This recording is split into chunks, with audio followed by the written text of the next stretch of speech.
بسم الله الرحمن الرحیم. السلام علیکم. اقبال محسن یما. نن مې زړه ته راله چې ولې نه موږ د ضلع بنیر علم غر بار بار یادوو. نو ما ویل راشه لږ لږ معلومات تاسو سره د علم غره په حواله باندې را شریک کړم.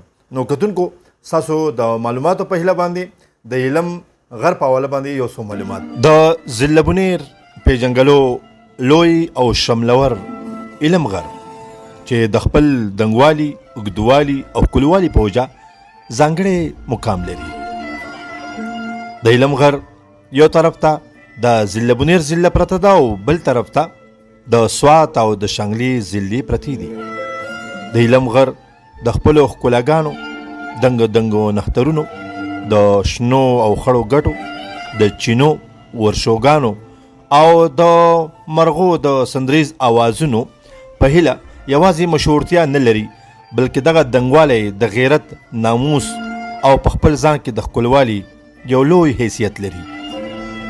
د علم دنګوالی تقریبا 9.5 فوټه دی او پلنوالی یعنی اوږدوالی تقریبا 11 کیلومتره دی چې یو سر یې د کالاډا کې یعنی تورغر سره میلاویږي او بل سر یې د قبلیز طرف ته د ملاکن ډیویژن د غرونو سره.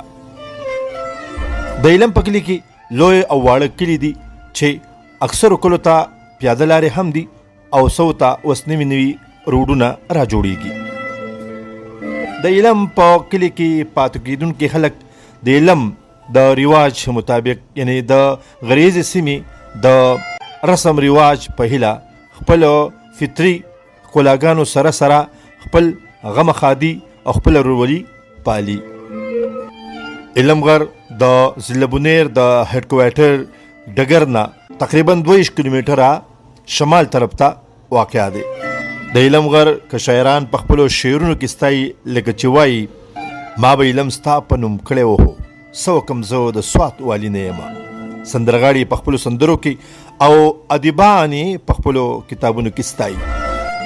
د علم جوګیانو سر او دغه شان نور د سایل زوینه په خپل ځان کې لویه ځانګړتیا لري او هلته د ګرمۍ په موسم کې یخني او د یخنۍ په موسم کې واورې وي چې د پاکستان د تمامو صوبو نه ورته خلک د سیل په هیله او د خوند اخیستو په غرض راځي.